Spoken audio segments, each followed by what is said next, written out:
Hello my friends, welcome back to my channel. My name is Sarah and today I am sharing with you my reading wrap up for the entire month of September. September was a crazy roller coaster ride of a reading month for me, and I feel like it has been very long. And part of the reason for that is because I participated in Becca's Bookopolython for the first time this month.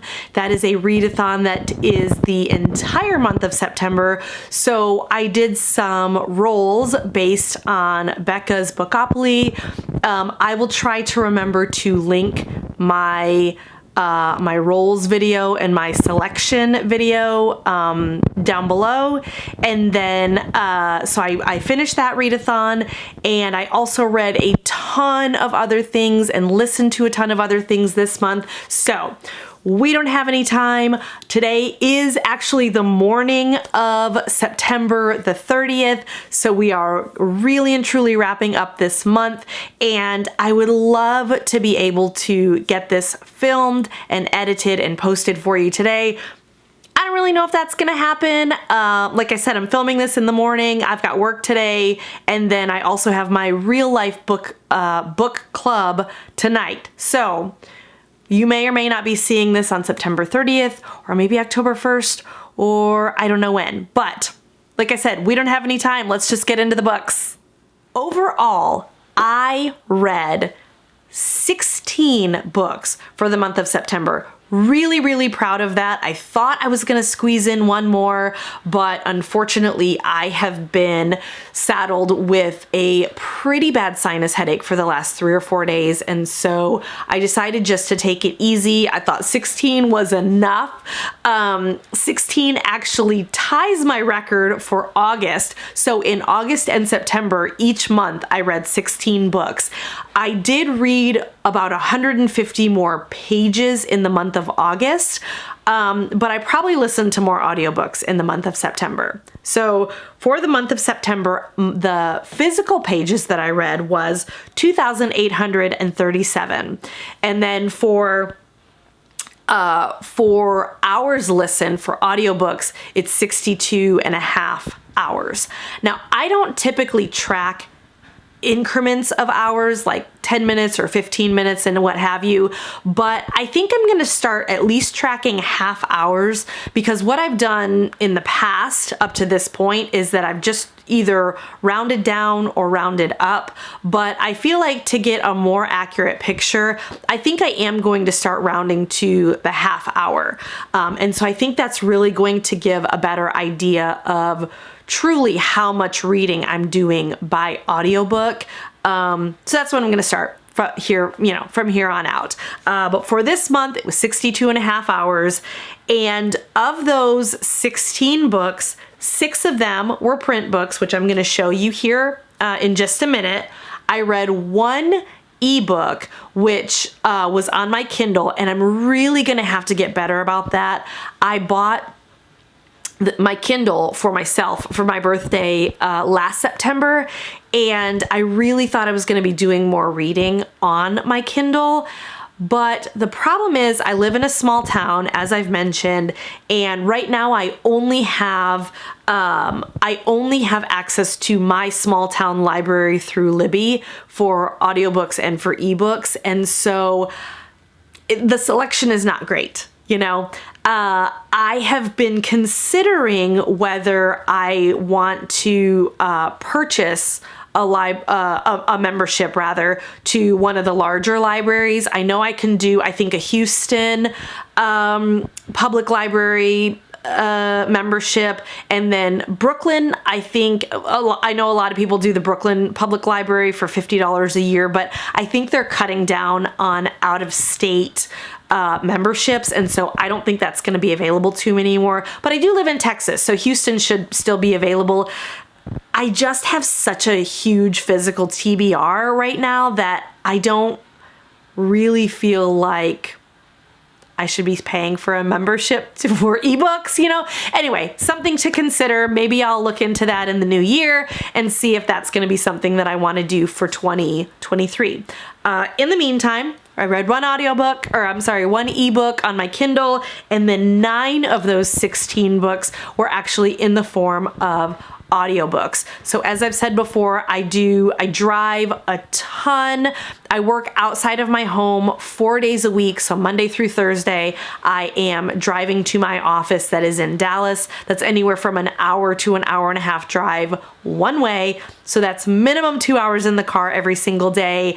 So I do a lot of listening to audiobooks then, and then sometimes throughout my work day, I'm listening to audiobooks as I'm working as well. So managed to make my way through 9 audiobooks this month, and those, as I've said before, obviously I don't have the physical copies to show you, so I will just put, you know, like the image right here on the screen so you can just kind of get an idea of the cover art for those. Okay, so what I want to talk about first is I want to kind of wrap up my first experience with Becca's Bookopolython. The Bookopolython was created by Becca and the Books. I will have a link to her channel down below, as well as my intro video where I did all of my rolls and showed you all of my selections for the Bookopolython at the beginning of the month. So Becca's Bookopolython is a month-long readathon where she has created a Bookopoly board similar to Monopoly. And she's got all different prompts around for all of the different squares. So I did 6 rolls, and the first roll that I had was for TBR Vet. Now for that prompt, I chose Apples Never Fall by Leanne Moriarty. I actually chose this for 2 reasons. I was kind of doubling up on the prompts here. Yes, it has been on my TBR since I think the beginning of the year, so it fit the prompt for TBR Vet, but this is also the book that my real life book club is reading for this month and discussing actually tonight. This is September 30th as I'm filming this in the morning. And I'm hoping to have this edited and maybe posted all on the 30th. It's probably gonna be tomorrow, so you might be watching this on October the 1st. Like I said, this is the morning of the 30th. I have to work all day today, and then I have my real life book club tonight. So this is what we'll be discussing. It's Apples Never Fall. This follows, I think it's an Australian family. The writer is certainly Australian, and I think it takes place in Australia. It follows a tennis family, and the matriarch of the family goes missing. And then we go back in time a year to see all of the events of the last year and how things have kind of happened for the family. And basically, like, all of the kids are kind of a suspect, and the husband is, some of the kids actually are suspecting the husband of foul play. So we follow the family throughout the events of what happens in the last year, and then it does kind of dive back into, you know, we see glimpses or flashbacks from the kids' childhood. There are 4 siblings, and they all were raised in this tennis family, and so it talks about the pressures that were on them. And overall, I did like this. It kind of jumped the shark a little bit a time or two, and I did feel like the plot was not as strong in a place or two, but overall I did really enjoy it. I gave this like a 3.5, rounded up to 4 stars. The next prompt that we had was a book with buildings on the cover, and I chose Under the Whispering Door. This is by TJ Klune, and I kind of cheated on this one a little bit. There is only 1 building on the cover, but we're just going with it. I have wanted to read this book for a very long time. I actually bought it on the day that it was published, and I read House on the Cerulean Sea earlier this year, same author. The book follows a man named Wallace, and he was an attorney, and he dies. That's not a spoiler. That's the whole plot line of the book. So he dies and goes to basically like this kind of purgatory area in this house, and he's led there by his reaper, and he meets his, I think it's called his journeyman. is the guy who's supposed to help him cross over to whatever lies beyond. And he was not a good guy in life. Like I said, he was an attorney, but he was very hard-nosed and not kind. And he kind of was a guy who got his kicks from like almost seeing people suffer and seeing people kind of get their due, you know, get what was coming to them. And so that's the train horn. Again, just like in one of my last videos, I think it was my August wrap up, we had the train horn. So he dies and he's taken to this kind of purgatory-esque place, and he's given a second chance to not necessarily fix the mistakes that he made in his life, but just like to figure out how to be a decent human. The problem that I had with this book, I did overall enjoy it. By the end, I felt like it was a perfect ending to the book. But the problem that I had was with the beginning. We were basically 85 pages in before we really got into the plot of the book.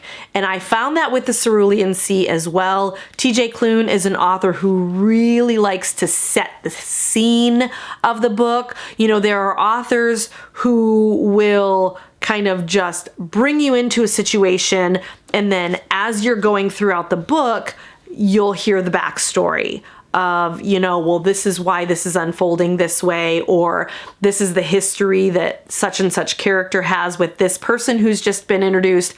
Not the way with TJ Klune. He sets up the entire scene first, and then you get into the plot of the book, and then you can move forward. So unfortunately, I did find when I was kind of within those first 85 pages, I wasn't just rushing right home to turn the page and get back into it and, you know, see what happened next. It was a really slow lead in for me. And so for that reason, I only gave this, I would say like 3, maybe 3.5 stars.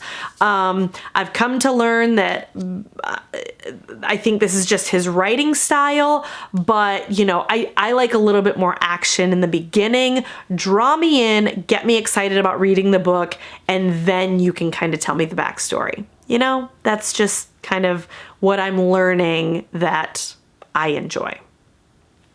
The third, let me grab my notes here. I had to write everything down on a piece of paper for my Bookopolython. So my third role, I landed on favorite genre. So as I mentioned in my intro video, I wasn't really sure what I was going to choose for this. Historically speaking, my go-to has been romance. That's kind of how I learned my love for reading. But I've also really gotten into fantasy lately, and I'm starting to get into psychological thrillers. So I really just kind of looked at my bookshelf and figured out like, okay, what do I want to read for this one, you know? And so I went with my old standby. I chose a romance, and for that, I chose Catherine Center's The Bodyguard. I got this in a book of the month within the last couple of months, and I really, really enjoyed this book. It was just kind of a wholesome, romance, 0 on the steam factor. I mean, if you're looking for something hot and spicy, this ain't it. But if you're looking for something that is just a sweet, there was a combination, I wouldn't really say enemies to lovers. I wouldn't go that far, but basically the plot is that we open on Hannah. She is a bodyguard, and she's very petite, and so she's often underestimated. She is hired to track a movie star and to help protect a movie star who has a stalker. And she's set up so that she's his fake I guess it's kind of like a fake dating trope. I guess maybe that's what you would call it. She's set up so that she is his girlfriend and has to go and meet the family. And they, of course, fall in love with her. And then they kind of feel like there is a mutual attraction toward one another. But in the back of her mind, she always has this idea that, like, he's an actor. This is fake. None of this is real. He couldn't possibly feel for me the way that I feel for him. And it's just a really sweet story of how the two of them kind of make one another feel special and do special things for each other. And in the end, of course, you know, they live happily ever after. So my fourth book was kind of in the same vein. My fourth prompt was for a mood read. And so again, I just went to my bookshelf and I went, okay, what do I feel like I'm going to want to read? And for that, I chose one that I've been really looking forward to reading. That is Thank You for Listening. And this is by the great Julia Whelan. I still did not look up whether this is her first book or not. I don't think so. I think she's written more than this, but I have known her as being a tremendous audiobook narrator. She's phenomenal. And so this was the first book of hers that I have read. Again, it's a very sweet romance, not super high on the steam factor or the spice factor, but which is kind of ironic because the two main characters that we have here, they are audiobook narrators. And one of them, the male, who is his name is like Brock. Yeah, Brock McKnight. He's one of these like very steamy romance audiobook narrators. And then we have Savannah, and she is much more serious. She had been in romance narration to get her start, but then didn't like anything about it. So she got into much more serious narration, and she is hired. They both are hired for one more, what do they call it? Like not a duo, a duet, I guess, where they're both taking turns narrating this one final romance together. And so they both go by pseudonyms, so they don't know who the other person really and truly is in real life.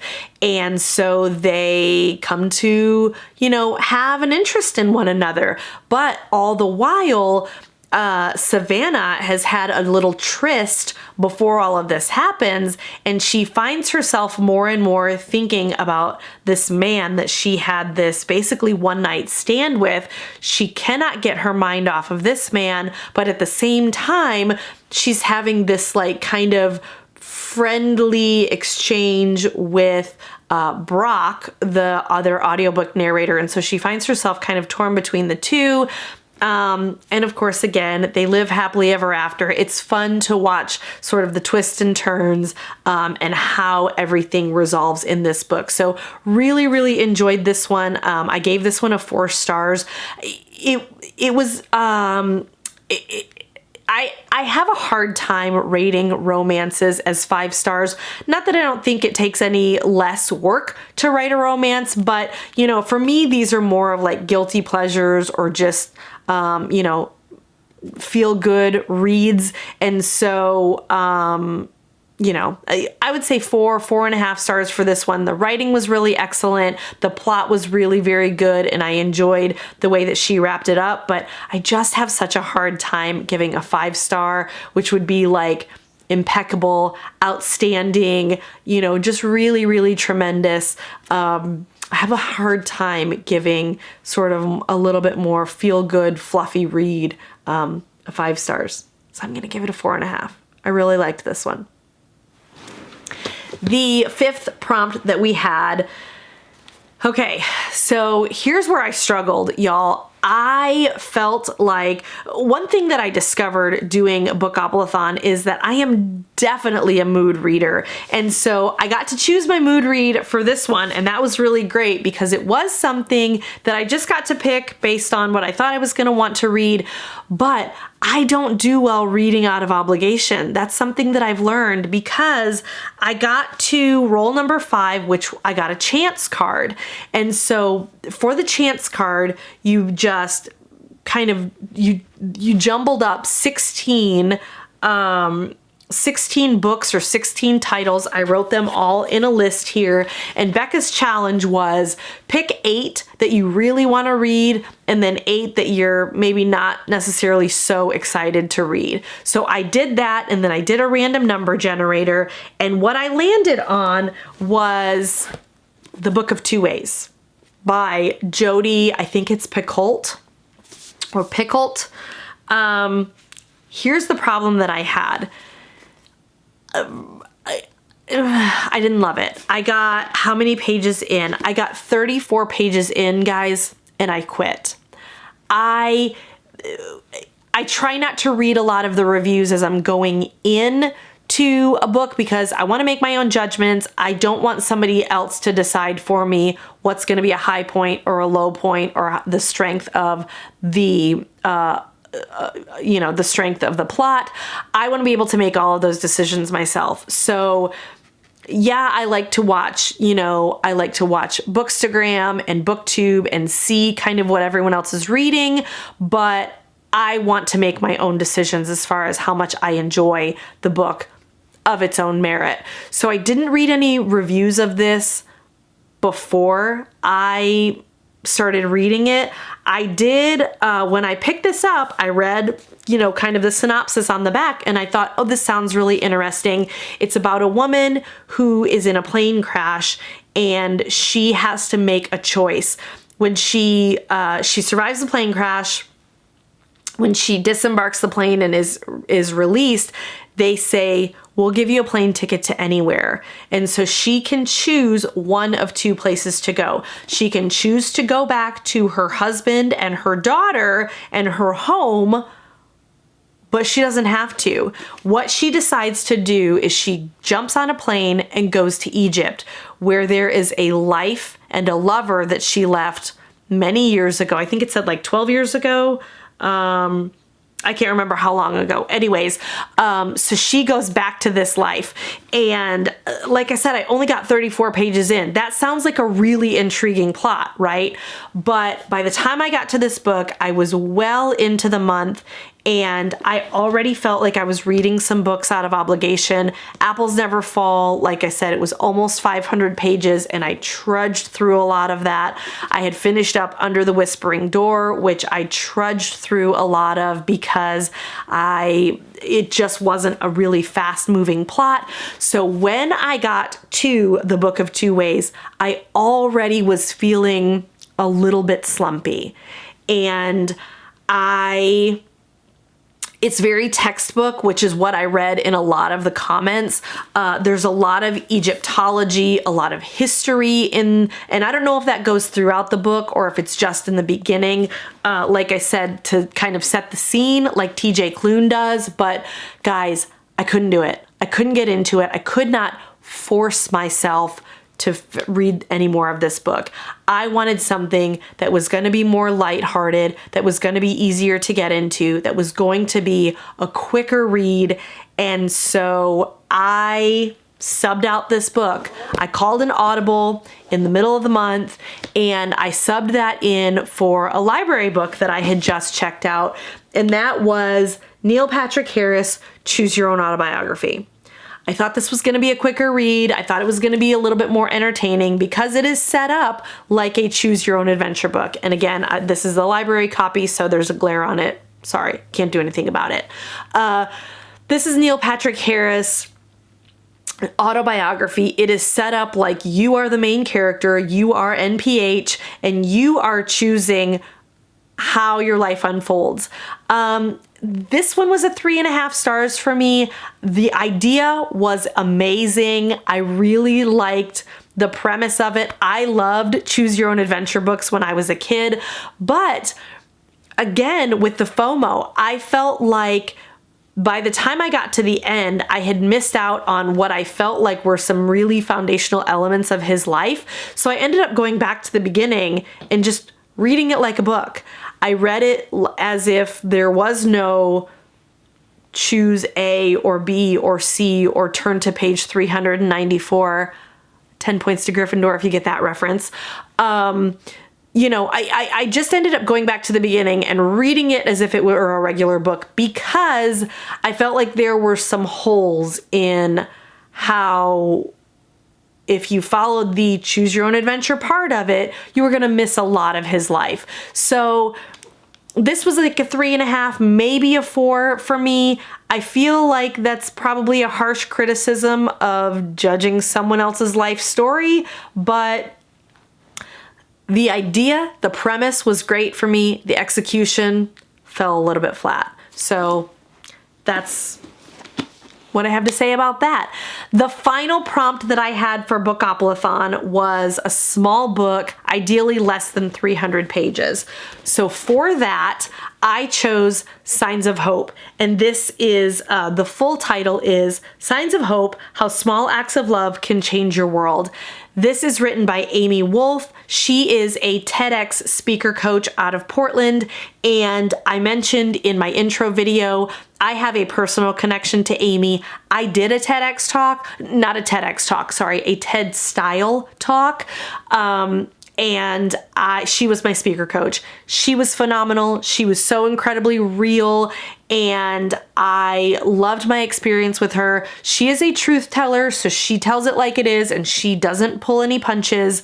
And so that was a little jarring for me, but this book is the exact same way. This book is, she started this Signs of Hope movement in 2019, 2020, and it talks about, if you've seen these yard signs anywhere, you may not have known that she was the founder of this movement, but they're very simple yard signs, and they were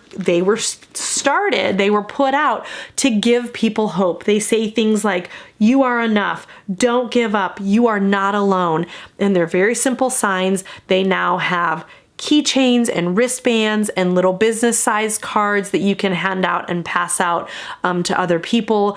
But the idea is, we're all in this together. We're all struggling, we're all trying to find hope, and we all just need to band together. And it feels like a really, it feels like a really flippant way to say that. It feels like, just a feel-good book, but there's some meat in here too, and I really, really enjoyed it. And true to form with Amy, one of the things that I loved is at the end of every chapter, she gives you a challenge. So there's a going deeper section, and she asks some challenge questions like, what do you think about this? How can you put this into practice in your life? How can you show hope? How do you need encouragement? And how can you show encouragement to others? So I really, really loved this book.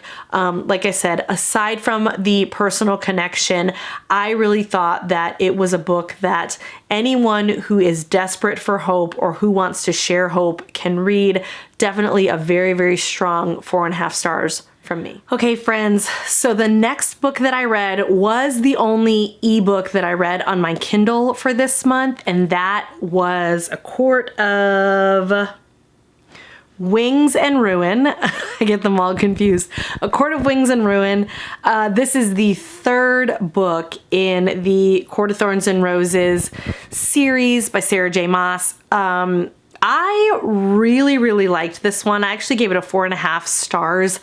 It was a little bit hard to read. I kept this is where we get into more of the battle, and it's kind of like the lead in to the battle and then the start of the war.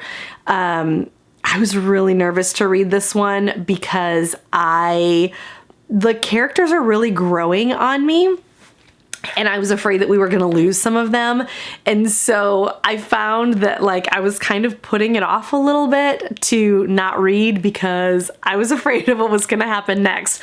But The battle scenes were really, really vivid, and even the scenes that that weren't necessarily directly related to the battle, but just kind of like the scenes that were outside and leading up to the battle, I just felt like the writing was really good.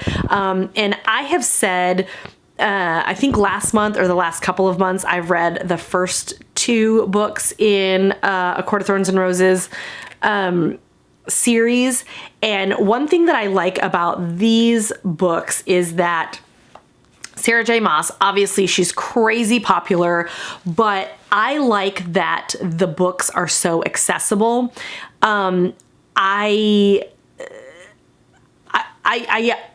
I have a hard time reading fantasy because there are made up creatures and made up worlds and a lot of times made up languages, and those can be just really hard to kind of plod through and to get through those types of books. This is very accessible. Obviously, it is a magical world, but there is a human element to the world, and but they live like almost side by side with this magical realm, and so I like that about these books. It is very accessible. It is, it doesn't take as much mental brain power to read your way through these books. So I really liked this one. I'm realizing that I'm liking them more and more as the series goes on. So I'm wondering if the last couple that are in the series, if I'm gonna like those even better.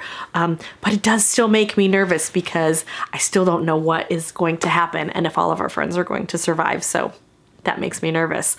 Okay. So I just realized that all of the physical books that I read were for Bookopoly, or Bookopolython, and then obviously we talked about the only ebook that I read this month as well. So everything else that I have for you is an audiobook. So hopefully we will get through the rest of this fairly quickly.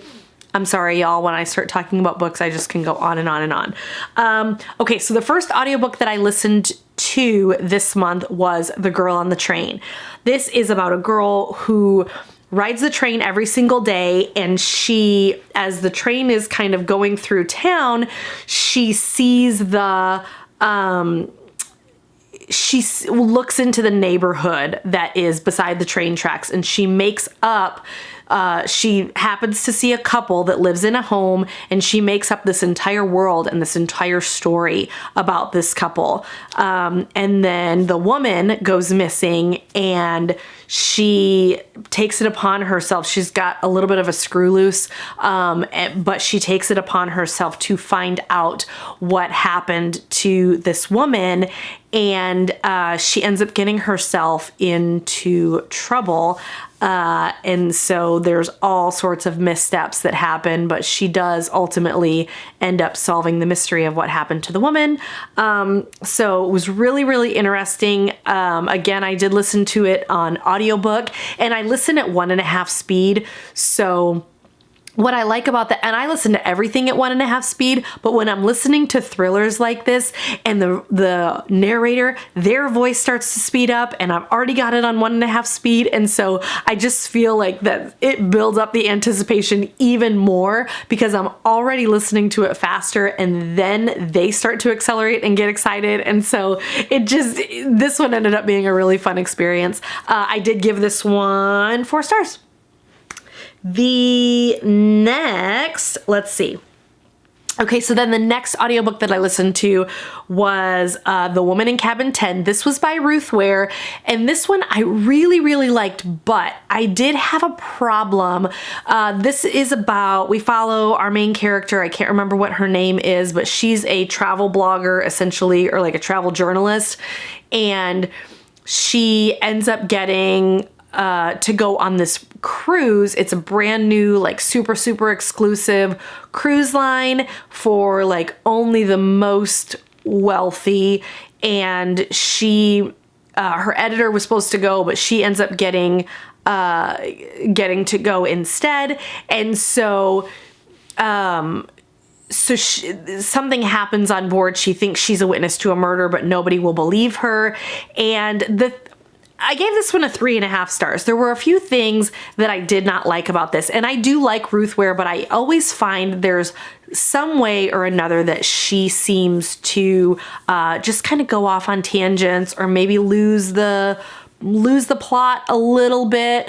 One thing that I did not like about this particular book is that our protagonist was like constantly drunk and constantly talking about drinking, or she knew she should only have a couple of drinks rather than getting full on blackout drunk. And that's all well and good if that's how you choose to live your life. I like to have a good time too, but it makes for an incredibly unreliable narrator, and it did not endear her to me at all. So I liked the story, even though I didn't like our main character. And I have found that not just in Ruth Ware's books, but in a couple of books lately, is like, I like the plot, but there's something about the characters that I'm not drawn to. So I didn't particularly like our protagonist, but I thought the plot was really good, except it did jump the shark a little bit at the end. But overall, 3.5 stars. Again, I really liked the psychological element of it. And I thought that part was really interesting. The next audiobook that I listened to was The Vacationers. This was by Emma Straub, and I listened to an Emma Straub book last month, and I kind of said the same thing. She's got this like almost dystopian, I don't know if it's the genre that she's trying to write or just this vibe that she has, but like The Vacationers is about a family, and they all go on vacation together. They're from New York, and it's an older man and wife, and they have a daughter that is just graduating high school, and so she, as her like last hurrah sort of before she goes off to college, they have decided to vacation. I think it's either in like, I can't even remember if it's Italy or Greece or someplace like that. But they also invite along her older brother and his girlfriend, and then the mother's best friend, who is gay and married to another man. So that's like a weird dynamic between the best friend and the mom, and then like the brother and the girlfriend. And there are a lot of different perspectives going on in the book. And like I said, it does all have sort of a dystopian air to it. Everybody's miserable, and everybody is like super inwardly focused on their own problems, and nobody really knows. There's a lot of secret keeping, and nobody really knows what's going on with the other people in the family or in the group.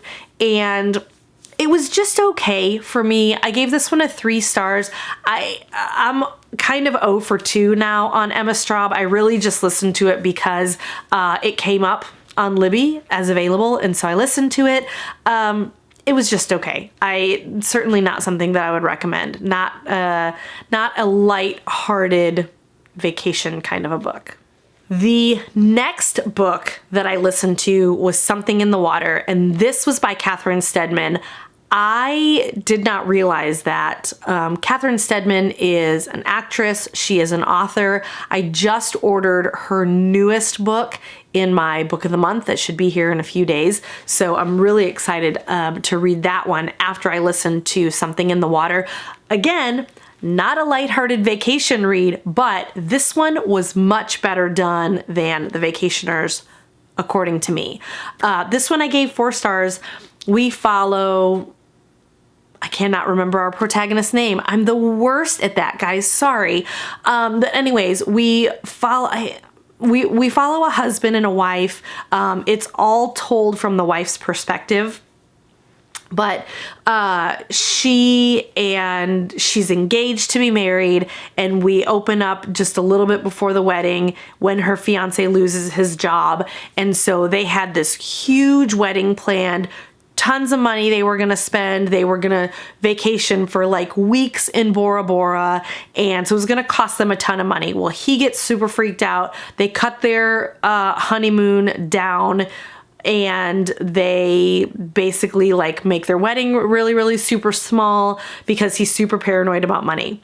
They go on their honeymoon in Bora Bora, and they end up finding basically a bag full of money.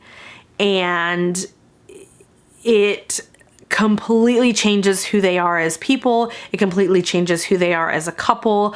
She basically says she feels like they're in this together. The people who have lost the money, they think they have found out who they are, and so they're trying to get the money back. And so it's basically this like cat and mouse game where they're trying to hide the money and not, basically get away with it. And the people who have lost the money, who are obviously, they don't know, they say like, oh, they're involved in this cartel or drugs or gun running or whatever, they don't really know what they're involved in, but obviously they're not upstanding people.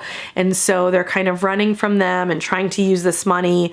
They say, like, oh, the husband, Mark, I remember the husband's name, his name was Mark, he can use this money to start a business now, so he doesn't ever have to worry about being unemployed. And so they start to think of, at first they're like, this is not our money, we need to turn it in. But then their mentality sort of starts to shift where they're thinking of all the different things they could do and go, and the different people that they could be if they had this money. And so we kind of follow this mental shift and how ultimately, it's either going to bring them closer together and they're going to have this happy life together where they don't have to worry about anything, or it's going to break them apart. So this one was really good. I felt like it was really well done. I gave it a solid 4 stars. The next, okay, let's see. Okay. The next book that I read, definitely by far my book of the month. This one was called All Good People Here, and it's by, Allison Flowers, I think. Allison Flowers. This book was so good. This was definitely a psychological thriller. 4.5 stars from me. We follow a journalist, and again, can't remember her name, guys. I'm so bad about that. I'm sorry, but we follow a journalist. When she was younger, her like little playmate that lived across the school or across the street from her, she was kidnapped and murdered. And so very shortly thereafter, our protagonist, her family takes her and moves away. And then she comes back to that town as an adult, and there is another little girl that has gone missing. So she tries to make the link between the 2 little girls and whether they were the same. She seems to be the only person who thinks that it's the same person who has committed both crimes. Everyone else says no, that murder, that went unsolved, but they just think that's over and done with. We're not worrying about that. And so now everybody's looking to see who kidnapped and murdered the new little girl. And she's the only one that makes the connection between the two. And we follow her. She makes some really infuriating choices sometimes where, I feel like sometimes she just kind of put all her cards out there. And, in my mind, I'm thinking like, you can't trust these people. Don't tell them what you're up to, that kind of thing. But she feels like because there is such it's a small community, and because everyone sort of let that little girl's murder shape them in that community, she feels like if she draws attention to it and draws the connection to this new little girl that has gone missing and is murdered, then that will kind of stir up sentiment in the people that live in the town, and they will want to help her. And so ultimately that is what happened, is that, you know, we get little pieces of information from different people in the town and they help her, but she's ultimately got to put it together and figure out who done it. And so this one was really, really well done. I really liked, there actually ended up being 2 different twists in it, and I figured out the first one, but the second one totally took me by surprise. So this one was definitely my book of the month pick, and I would highly, highly recommend. I gave this one a 4.5 stars. Next, we have, oh, okay. So the next book that I listened to was See Me, and this was by Nicholas Sparks. And I don't always love Nicholas Sparks because I feel like, I don't love the way that he writes all of his characters. I've only ever listened to audiobooks that he has written, and so the last couple of them, the male characters were super questionable for me, so I did not necessarily love them. But I have listened to others, I mean, like, who doesn't love The Notebook, right?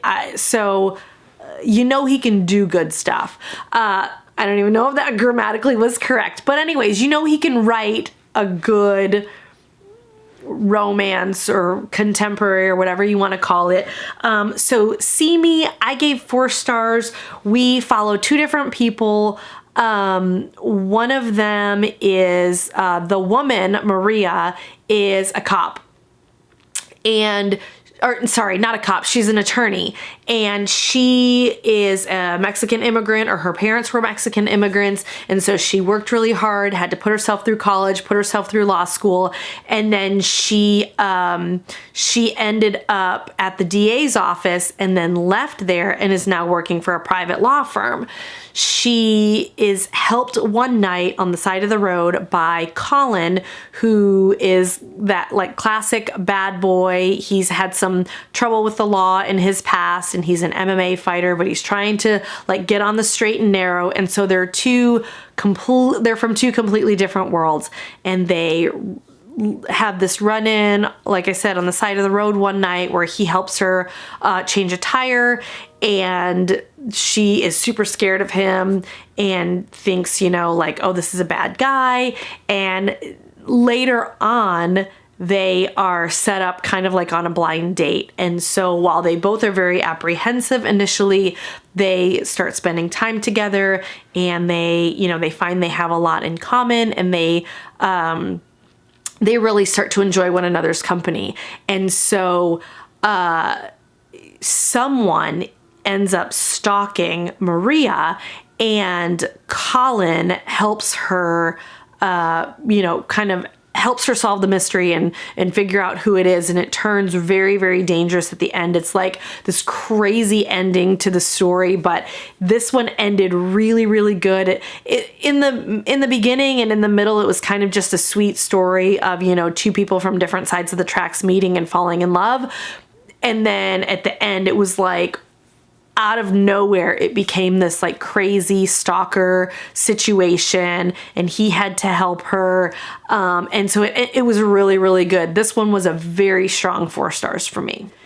And then the last 3 audiobooks that I listened to, I am still working my way through the Nancy Drew Diaries series. These are really short, almost novella kind of books. They're all anywhere between like 190, 250-ish pages, like right around there. So I listened to books 10, 11, and 12, and that was A Script for Danger, The Red Slippers, and then The Sign in the Smoke.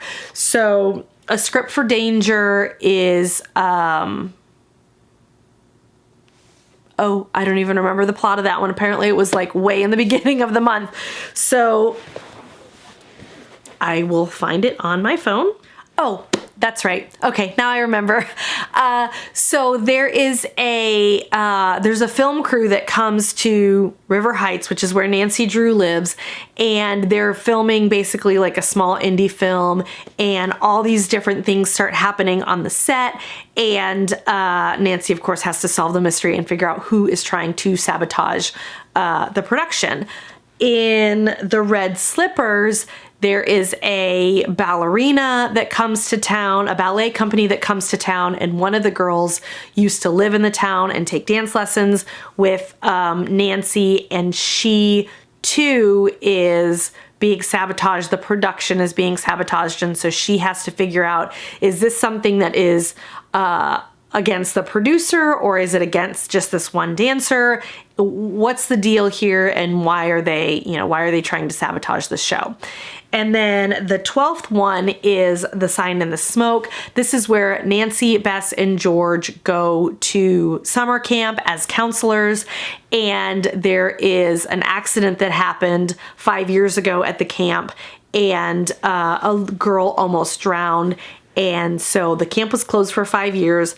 They sold it to someone else, and this is the first year that it has been reopened. And so the girls all go as counselors, and weird things all start happening, and it's all of the mysteries and all of these different things happen around the lake. So it's all tied into this girl almost drowning, but they can't figure out who is trying to sabotage them and why, why they keep bringing up the incident in the lake. So those were all super quick. The last one, The Sign in the Smoke, was actually the longest one. That was 5 hours. The others were about 2.5 hours audio each. And so they're all just kind of cutesy. Some of them do get a little bit intense, which I was surprised by, but I guess, Nancy's growing up, and so she's going to be solving things that are a little bit more involved and a little bit more intense. So basically across the board, I just give these about a 3.5 stars. Okay guys, so that is everything that I have to share with you today. I know that was so many books. I am not going to be reading 16 books in the month of October. I just know it. This was a really intense, really intense reading month. I felt a little bit slumpy at the beginning just because I was reading books more out of obligation. They were not really uplifting books. Like I said, they were a little bit more heavy material and not things that I could just burn through really quickly. So I feel like that did put me into a little bit of the slump about halfway through the month. And so by the end of the month, I was just kind of ready to be done with my list that I felt like I had to read and, move on to something that I hopefully would find more enjoyable. Here's what I learned from this Bookopolython experience. I'm basically a mood reader. I like to have an idea of what I want to read. As a matter of fact, I have 2 reading challenges that are coming up for the month of October, and I will link that video down below where I talk about my October TBR and my reading challenges. But so I like to have an idea of what I'm gonna read, but I don't like to have this obligation where I feel like these are the books I have to read no matter what. So I feel like maybe I need to do some of each, like maybe I have to have some books that I really want to read, where if I set a TBR, these are the books I want to focus on, but then also give myself a little bit of liberty and some grace to add in some other books just in case I feel like it, either mood reading or, just if something comes in my book of the month box and I think, ooh, I can't wait to get my hands on this, then maybe I'll just go ahead and read that one, just throw that in my TBR for the month anyway. So I don't know. It's all kind of a work in progress. I don't really know how I'm going to be reading, but this is something that I'm thinking about going forward. And as we get closer to the end of the year, I'm trying to figure out, I know a lot of people do TBR games where they set a TBR for the month or for the quarter or whatever. And so I had originally thought that maybe I would do that. But now with this Bookopolython experience, I'm thinking, maybe that might not be the best for me. Although maybe if I do it quarterly, then that will give me a little bit of leeway in when I want to read the books, but it will still give me a little bit more focus as to what I'm reading. So I don't know. Let me know your thoughts down below. Leave me a comment and tell me whether you do a set TBR for the month or whether you're a mood reader and just kind of pick something up off your shelf or out of your subscription box as it comes. Let me know how you decide what to read next. I'm really curious what other people do. So thanks for watching, guys. I'll talk to you really soon. Bye.